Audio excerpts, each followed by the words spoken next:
नमस्कार, मी मनीषा.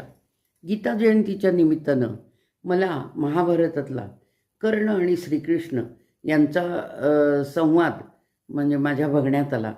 तर त्या कर्णाने भगवंतांना प्रश्न विचारायला कर्ण त्यांच्याकडे गेलेला होता, की त्याच्या ज्या काही शंका होत्या त्या त्याला उत्तर पाहिजे होतं म्हणून. तर भगवंतांनी सुद्धा पृथ्वीतलावर मृत्यूलोकावर जो जन्म घेतला, तर त्यांना सुद्धा सगळ्या मृत्यूलोकाच्या नियमातूनच पुढं जावं लागतं. तिथं देव पण दाखवून चालत नाही.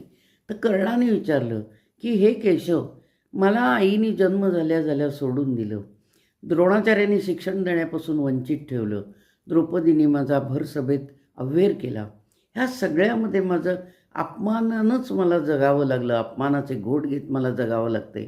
तर ह्या सगळ्यामध्ये माझा काय दोष होता, आपल्याला माहीत असेल तर सांगा. त्याच्यावर कृष्णाने जे उत्तर दिलेलं आहे, त्या उत्तरातून प्रत्येक माणसाला आपल्या जीवन संघर्षाचं उत्तर मिळाल्याशिवाय राहत नाही. कृष्ण म्हणाले कर्णाला, अरे तू अपमानाचे घोट पितोस, मी पण अपमान सहन करतच जगत आलेलो आहे. अरे माझ्याकडं बघ, माझा जन्मच तुरुंगात झाला. मला झाल्या झाल्या आईवडिलांच्यापासून बाजूला ठेवण्यात आलं.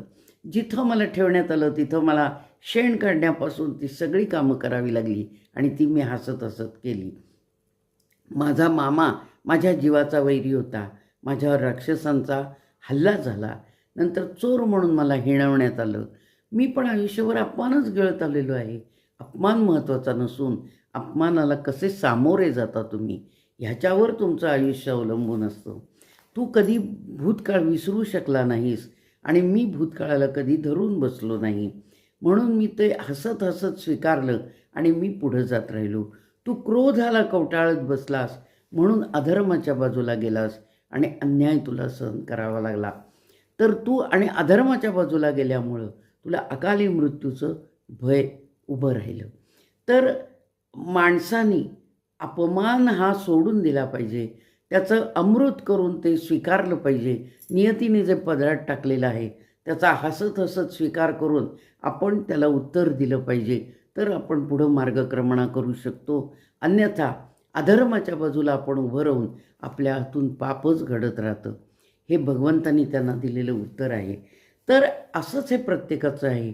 नियतीने जे दिलं आहे ते आपण स्वीकारलं पाहिजे आणि ते पॉझिटिव्हली स्वीकारलं पाहिजे, म्हणजे आपली पावलं वाकडी पडत नाहीत. तर हे मी जे ऐकलं, मला म्हणजे ते मी आपल्यासमोर सादर केलं. माझ्या चॅनलला सबस्क्राईब करा आणि आपल्या जीवनाची उत्तरं ह्याच्यात मिळाली